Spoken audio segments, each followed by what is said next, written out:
Welcome in, y'all, to DC on Screen, a podcast about the DC Universe properties being brought to film and television. I'm your host, David C. Robertson, and this is my co-host, Jason. Hello. Alright, so this episode we are going to be reviewing Arrow 401, Green Arrow. What'd you think of it, Jason? Good start. I knew the opening was... I knew it was coming, man. Like, it fastly paced, running through a jungle, it appears, and then it's a suburb. Yeah. I knew it. I knew it. Yeah, we knew we were going into that shot of him traipsing through a cul-de-sac of all things. Couldn't just be a suburb; it had to be a cul-de-sac. Yeah. So Barry's taking a jog. Not Barry. God, Oliver is taking a jog. Sorry, we're just doing the Flash podcast. Oliver's taking a jog, and even his running suit is green. It's just ridiculous. But anyway, Well, he likes green. I know he likes green. What are you gonna do? I know.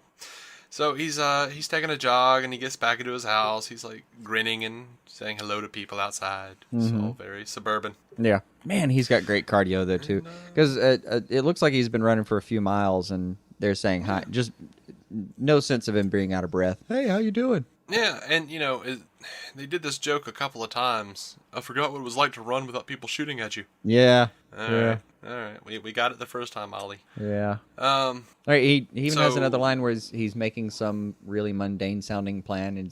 It's how does he put it? Like I'll never get tired of making plans that don't involve people shooting at me. Yeah, something like that. Oh come on! So, It's been 3 seasons he's been getting shot at. He gets to have a couple of one-liners. I know. Just poor form. Hey. Anyway. So he gets into the house and I believe the line was, "You have failed this omelet." Right. Felicity has made an omelet. And by the way, if you're ever trying to cook, even if you're looking at a book, don't sit on the counter like that.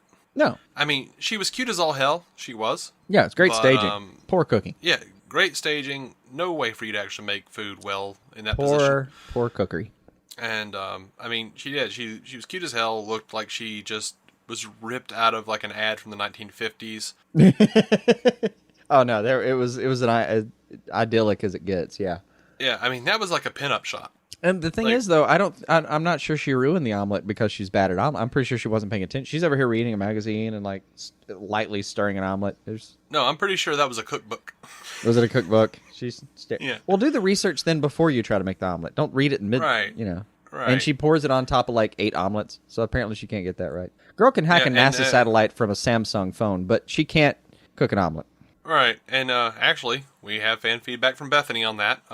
She did say that that wasn't even a real omelet. That was a pan-shaped egg. That's what an omelet is. You just fold it at the end. There were no toppings. There was no cheese. There was nothing on it. You just fold it over some toppings at the end. An omelet is like it's like a pizza with egg, more egg, or egg, depending on how you make it. Don't give me that, Jason. You've read Nero Wolfe. No, you know there's far more that goes into cooking an egg. I understand. If you're doing it that way, you have filled this omelet. I know. And all right, so moving on to an actual thing in the episode. Yeah, dude, like Oliver. What is Oliver doing for a living right now? Well, in Coast City, before he gets started, it looks like he does nothing but exercise and cook. Yeah, it looks like the extent of his day is he wakes up, has sex with Felicity, goes for a jog, right? Trades recipes with the neighborhood woman who is, by the way, awful. Both of them, of the neighbor couple that they have dinner or lunch with. Yeah, oh. Mr. and Mrs. Saccharin. Oh, terrible people. Yeah, terrible. Yeah. If you shot them in the head, sugar would come out. It's sickening. Yeah, you see that there's like a nice scene where her and Felicity or him and Felicity are grabbing each other's arms and they're kind of they want to throw something at him and run. Mm-hmm. Oh, I did like the champagne bottle was a nice touch. The champagne bottle? Yeah, Felicity like trips and drops the champagne bottle and he just snatches it out of the air without. Yeah. And yeah, that was badass. The kids are his new friend, I guess, is over there. Oh my god, that was amazing! He just smiles. Whatever, no big deal. I've caught arrows being flung at my head. I can catch a champagne bottle. Oh man, so come on, that's a tiger living in a kitten's body. Mm-hmm. But I kind of do. I kind of do want Ollie to become like a I don't know, an executive chef somewhere at some big fancy restaurant or something now. Like, That'd be pretty cool. why not? No, just Thea opens up another club. Nice food scene. He starts running the menu. It'd be different. Yeah, I sure as hell don't want him to take over as CEO. Like Felicity's doing a great. That was actually one of the really funny lines, and they had already done it in the promos. Was the thing about like, do you want to take over? Like, no. You're doing a good job. Well, we're flirting with bankruptcy. Just flirting, exactly. Yeah. Like, I would love it if Felicity was like the big breadwinner as CEO, and like Oliver worked in the back of the kitchen. Like, I'm almost sure that's how that would work, though. Like, Oliver's resume at this point is basically non-existent. It's thready as all hell, and he's got one part where he was CEO of a company that was like betrothed to him. She's got a much better resume than him. Of course, she's going to make more money. He pulls some strings. He, gets in on like an upstart restaurant or something. All right. It's a success because he's actually really good, because everyone talks about how great his food is, apparently. Of course. And we have, Thea and Laurel or whoever coming in to the back of the restaurant and talking to him, and he's like, no, longer on those poached eggs. Okay, so what we're dealing with here is this guy's, he's clearly got a motive. He's targeting only blondes. You're just looking for him to be doing jokes over his shoulder, where they're talking to him about the ghost and who's going to get assassinated tonight, and he's doing a real serious conversation. And then he turns over his shoulder. I can smell the salt. I can smell it. There's too much salt in that. Take it out. Redo it. That is exactly what I want. And then continue his conversation. I want Gordon Ramsay Arrow. Yeah. We're not doing Hell's Arrow here, man. Hell's Arrow. Oh man. So yeah, we got some fun little flashback scenes. Coast City. Sure. As I thought. Sure. And we did see that awful billboard in the background. Thankfully it wasn't on screen for very long. And damn, Damien Darhk, dude. Oh man. Front to back, he is one of the best characters they've ever introduced on the show. Yeah. He is easily the best villain they've ever introduced on the show. So far. Like, I mean, my pants got shorter. Right? He walks into that room with all those city officials, including Lance. Right. And I don't remember exactly how he puts it, but he says, she says, this is a private meeting. Oh, fantastic. I hate being interrupted. Yeah, that's good. Yeah. And I don't remember how he puts it, but something about, like, none of you seem particularly likable, but if you do, in fact, have people who care about you and love you, now would be the time to say goodbye. Right. I'll be in touch. Out. Oh. Mic dropped. Oh, man. Scene moved. Go, man. And I loved it. I loved it when he's talking about the city, and he says, if you see a puppy writhing in pain, in agony, you put it out of its misery. Right. And he even has like a little metaphor about, you have to like raise the ground so that new flowers can grow or something. Oh yeah, that's this whole thing about death, and death contributes to life, and that's really the more meaningful part of it. He's got an entire set of philosophies that are A, a lot of fun to listen to, and B, kind of sound pretty good. By the way, it doesn't sound outright wrong. At least I can buy it. It cracked me up that Lance actually, right when that meeting was about to start, he references the 3 dead mayors. Right. We've had 3 mayors in the last 4 years. Who the hell's going to take that job? They all died within a month of being in office. I'm not sure how that math plays out, but whatever. Yeah, I wasn't going back for that.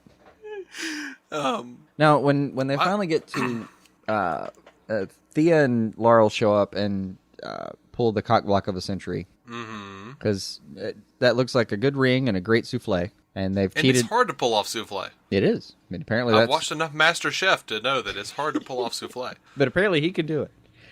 But no, I loved her line from the promo even. Our friends are in trouble. We should already be in the car. Yeah. And she's just been waiting the entire... Like, she's the one who was bored out of her mind back in this... she's the junkie, really, out of this whole thing. Which is exactly what we wanted. We didn't want to go through a whole process where he wanted to get back to it, and Felicity wanted to start the family. That would have been weird. No, this is a lot more fun. Yeah, I like this idea a lot more than that. And that's where we thought it was going to go. Where he's just clearly a junkie. But yeah, and like he would be happy to sit back and just kind of, focus on his souffles. But at the same time, he misses it too. And they admit it by the end of the episode. He's been pretty bored back there talking about PTA meetings 5 years before he's even eligible to attend one. And I would have liked if they had just taken out the line about it's nice to make plans without having to worry about getting shot at or whatever it was. I still liked it. If they'd Even the if they had second taken time, out that man, that was line- good. If they had taken that line out, like the second iteration of that joke, Right. and talked about how making a souffle is actually harder than fighting supervillains. You can't I have a would enjoy show full of food jokes, man. I could. You could, yeah. And then, Laurel. By the and, way, I want to say real quick. I'm glad you brought up Laurel. Mm-hmm. Laurel is actually doing well. She looks like she's kicking ass. Yeah. They didn't lie. no, they're cutting well between her and her stunt double, and the stunt double really Which does. is all I really ask. Yeah, the stunt double really does not look a lot like her, to me. But if you cut quickly enough, I don't care. So I can dig it, and she does. She's upped her game a little bit. You can tell in her shots that she's actually gotten some practice in. So, now- best thing about the flashback. Well, one of the best things about the flashback. Did you see the Hal Jordan? Did you see Hal Jordan? No.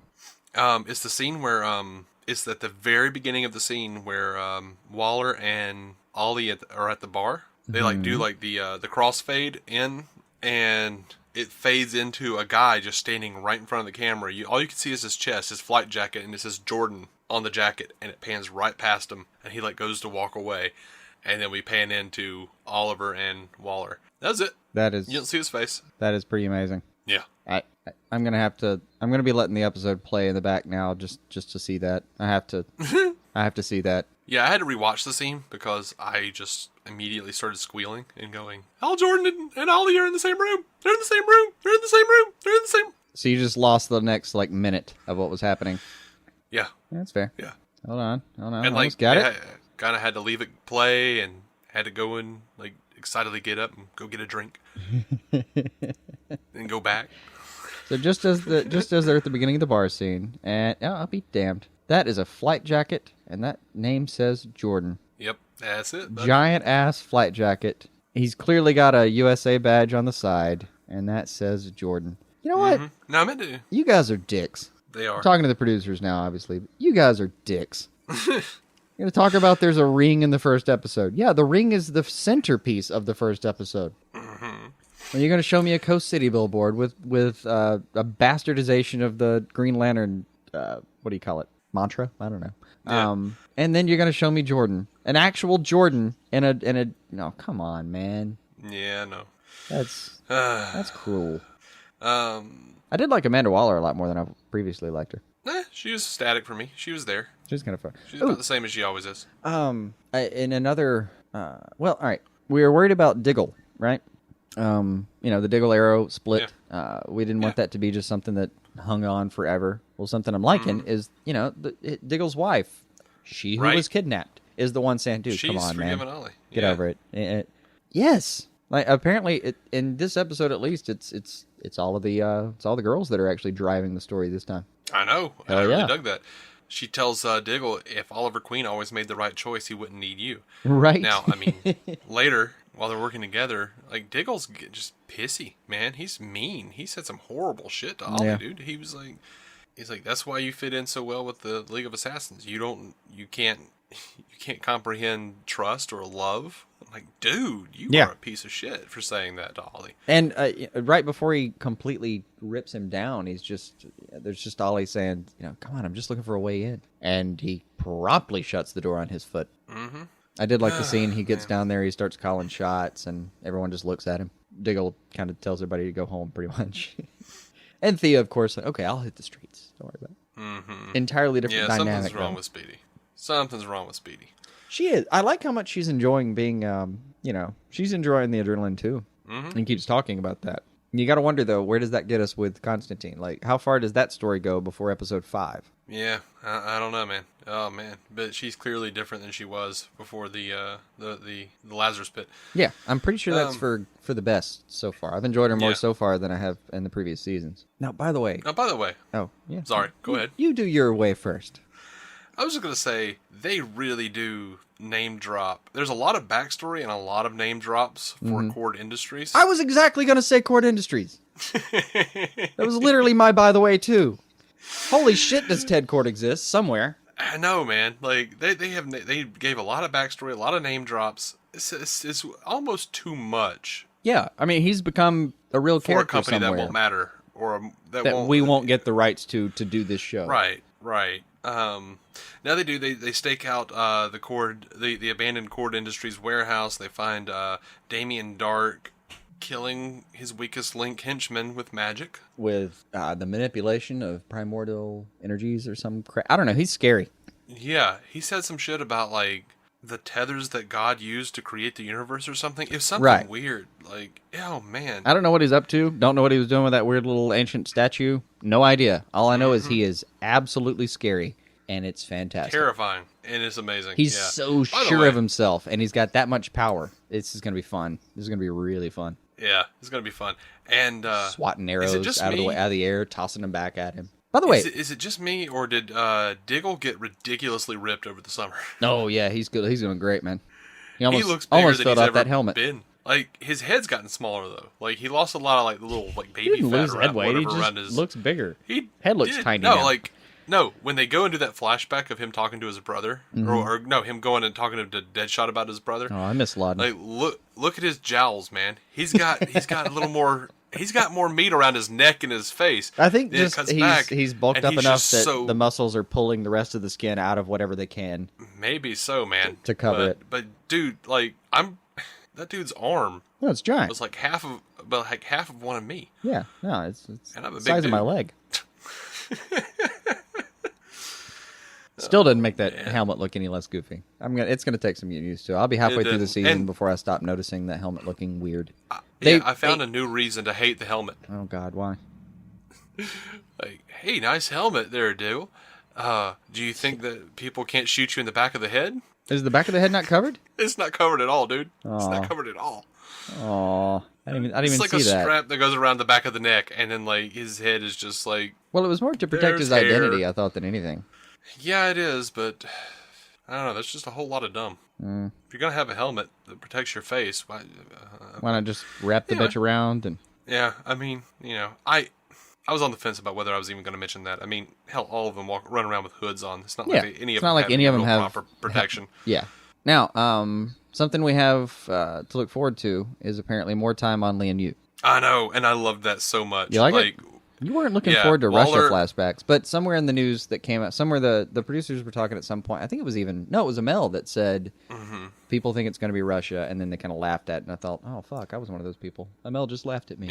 Yeah. And by the way, I actually went to go back, I meant to go back and look and see what that one tattoo meant, because, like, Felicity points it out. I think that was the shadow tattoo. Oh, okay. I think that one was. Now, he kept the Russian emblems, so apparently he can still go undercover as a Russian gang member if he needs to. Yeah, so, But he's mostly tatless now. I loved this, though. Waller and Oliver get drunk. Oliver! I know, I was going to do that. Oh. I was going to say, I was going to do Oliver. But, I love that they get drunk. Her version of getting over a hangover is she sleeps it off. Yeah. But she throws him on a plane to have to parachute out as soon as he wakes up. Like, you bitch. There's a lot of... She's a high-maintenance friend. What are you going to do? It's awful. But I loved that they, like, no, you have to go now. Like, okay. Oh, wait. And then, like, the thing opens. Is that kick? Right. Oh. Yeah, he's... what I liked about this, though, he's pointing the gun at him the entire time. Like, they had 9... It looked like 8 or 9 guys to take on a drunk and poisoned Ollie. Mm-hmm. And then they still... When it's just the one guy, he's got the gun pulled the whole time. And you get the feeling that they were all given instructions that if he makes one move, put him down. Like, apparently they've trained him to be that dangerous already. If he makes a move, end it. Yeah. That was kind of fun. He was not... He had a bead the entire time. It's the other guy that's kicking even. Like, I do want to talk about. I do want to talk about how Damien basically killed every city official. Mm-hmm. I do love that the first one, the woman was my favorite when she's like drinking her coffee or whatever, and then she kind of looks. She starts to get dizzy, and she looks down and goes, "I thought that tasted funny." Yeah, that was great. What was not so great is when she falls down and the cup shatters. There's no liquid in it. Maybe she drank it all. I don't know. I suppose she just finished it. Yeah. Yeah, and they're going after Damien Darhk, and Ollie has that great scene with Damien on the train that's going to blow up the what is it, the God, the terminology is escaping me. Honestly, I forgot. It's Terminal? I don't know. It's this big government place in the city. A hall of some kind. Yeah, City Hall or something. Yeah. And I forgot. It wasn't completely important. Oliver's voice modulation was way too much. Really? You've been wanting modulation on him the whole time. But it was so much. He sounded somewhat coy and a little bit whiny. I don't know what it was. It was really weird. It was actually also so low that you could barely make out what he was saying. I had no problem with what he was saying, to be honest. I didn't have a problem with the voice modulation whatsoever, man. Okay. Just didn't hit me. Now, same. Now he's doing his little his hopeful speech to the city where he's saying he's the Green Arrow. Mm-hmm. First of all, great. Second of all, well, all right. Overall concept, great. Second is, when he says I'm the Green Arrow, like, man, they couldn't have focused on that any harder if they wanted. Like, I felt silly by the end of that scene, by the end of that moment. And the big one for me is he's doing the speech. It's not like his costume's that good. No. It does not take a lot of effort to go, oh yeah, that's Oliver Queen. Apparently he's not dead. Yeah, and also, could you light your face a little? A little less. Could you more dim the lights in the freaking studio a little bit? Yeah. That was weird. That was just it was weird. Really weird. It was really weird, man. I thought it was a great speech. Just didn't buy that we weren't going to believe that the arrow was gone. Yeah, and the delivery was a little off for me. I am actually see that the Green Arrow. It sounded like I couldn't come up with a better identity, so I'm Green Arrow. Like you didn't think about it until you had actually started filming. Yeah, and you know what? Actually, that reminds me of like Speedy saying she doesn't want to be called Speedy; she wants to be called Red Arrow. Right. And they're like, that means you can't turn left on red. It reminded me of what we talked about last episode. I don't know when. Some time ago. Yeah, some time ago when we were talking about the green arrow at a traffic light as a traffic stop should be called the Queen light. Right. So big reveal, a couple big reveals. Lance is in league with Hive. Whatever that means. In league with Hive. Yeah, I'm assuming it's against his will. I'm assuming that it was against his will, or that he agreed trying to... I think it's probably going to be he agreed because they promised him he could find where Sarah was. Somehow. That they would bring Sarah back. Because it's the only damn thing he would have done that could get him on board with that is him losing his little girl. I hadn't considered that. I think it would be more interesting if he actually did, to some degree, believe that Damien Darhk was right. But I don't know if there's anyone I think it's in probably Star Sarah. City, and we can say Star City now. I don't know if there's anyone in there that doesn't kind of half believe Damien.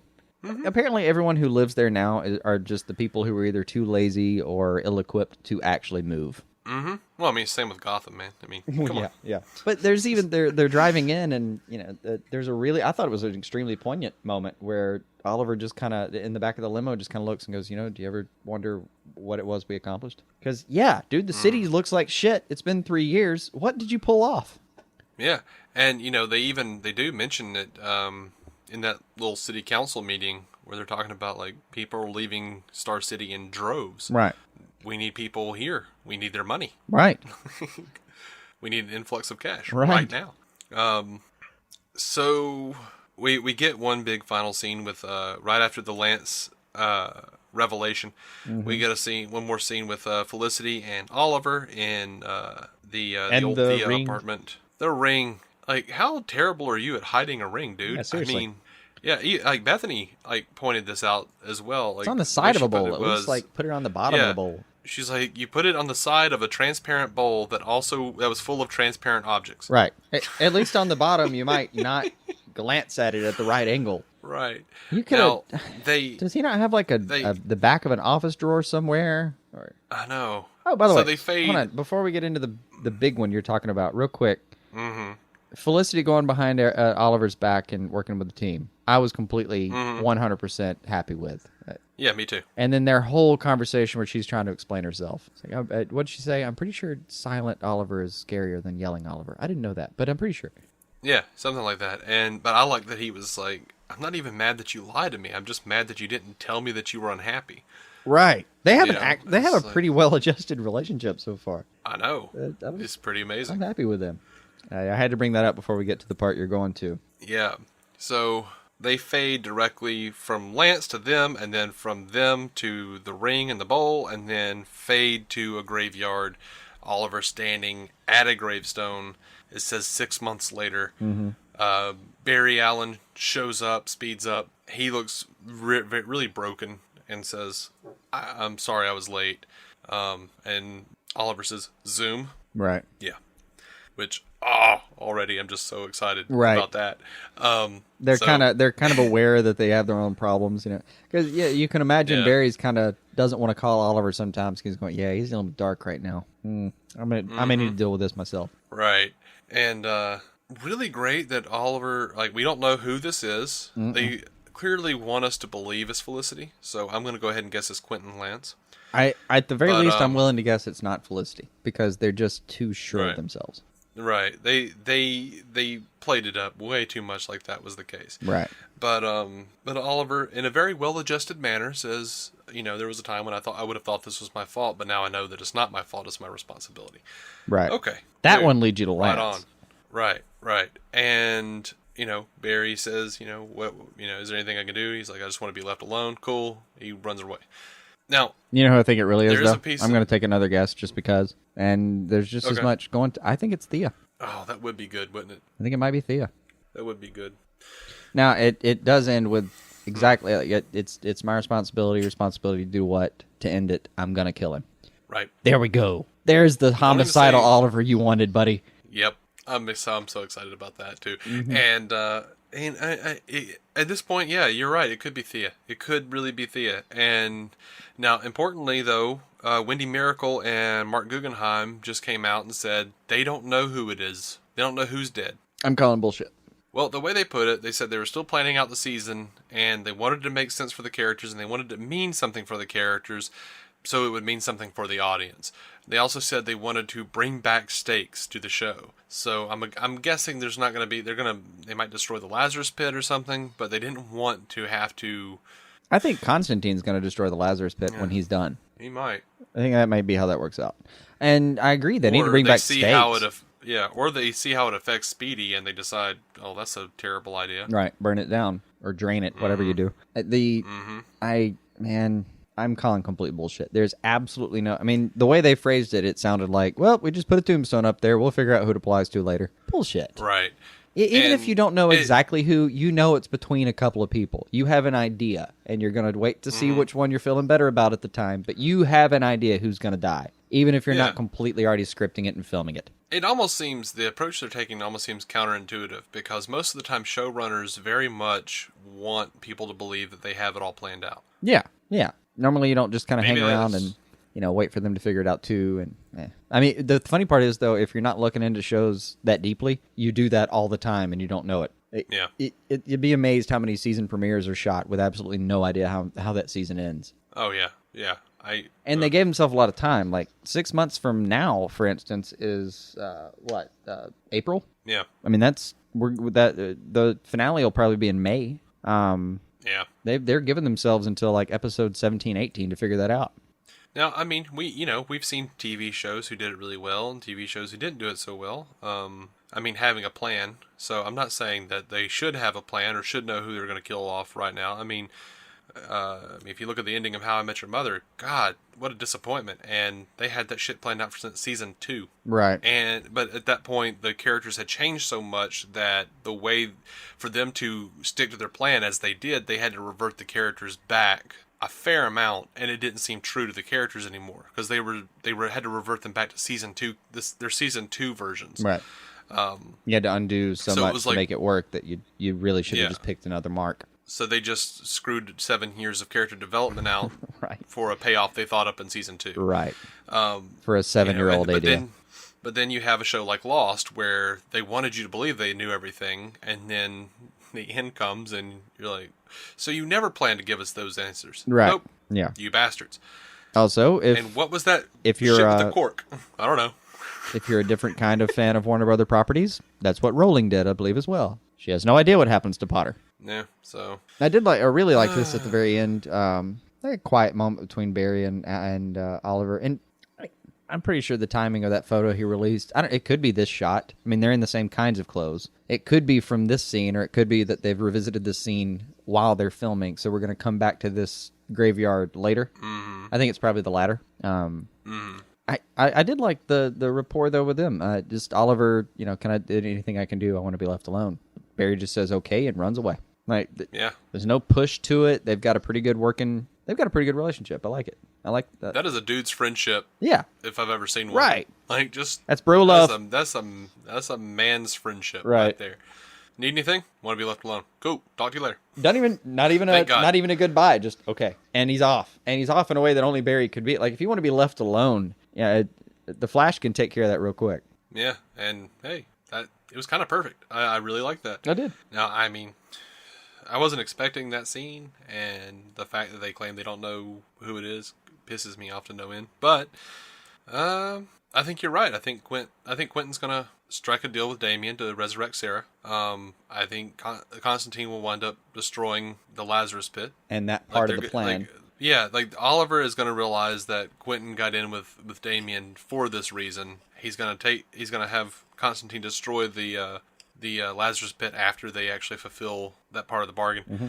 And then I think it might be. I think it is. I think it might be Thea that ends up dying. But I think it would either be Thea or Quentin at the end of the day. I could deal with either of those. Because Quentin's got to pay. Quentin's got to pay for what he did. Yeah. Either it's going to be like because magic, as you'll remember from Constantine, always has its price. Yeah, absolutely.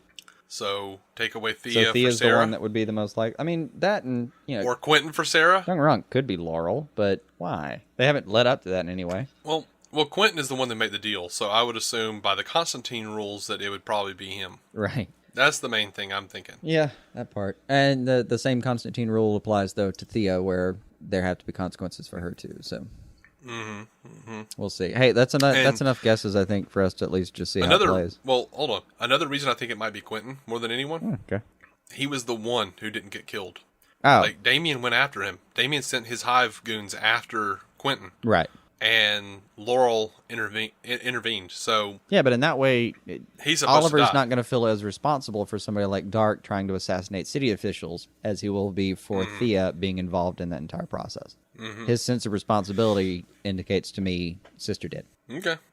Unless Quentin and Oliver make up real quick. Yeah, it's not likely. I'd like to see Oliver make up with a few more people as the season progresses, and we'll see. Yeah. Alrighty, that's going to do it for our review of Arrow 401, Green Arrow. Mm-hmm. We are DC On Screen, and we are a proud member of the Giant Size Team Up Network. You can find us on DCOnScreen.com. You can find every episode there. You can also find us on iTunes. You can find us on Stitcher.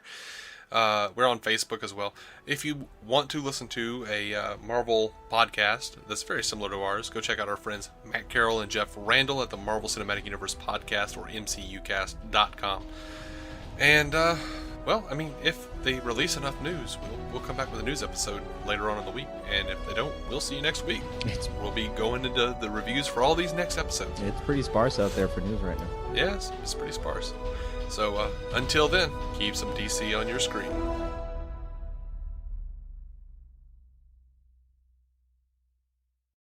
Lucky Land Casino, asking people, what's the weirdest place you've gotten lucky? Lucky? In line at the deli, I guess? Aha, in my dentist's office. More than once, actually. Do I have to say? Yes, you do. In the car before my kids' PTA meeting. Really? Yes. Excuse me, what's the weirdest place you've gotten lucky? I never win and tell. Well, there you have it. You can get lucky anywhere, playing at LuckyLandSlots.com. Play for free right now. Are you feeling lucky? No purchase necessary. Void where prohibited by law. 18+. Terms and conditions apply. See website for details.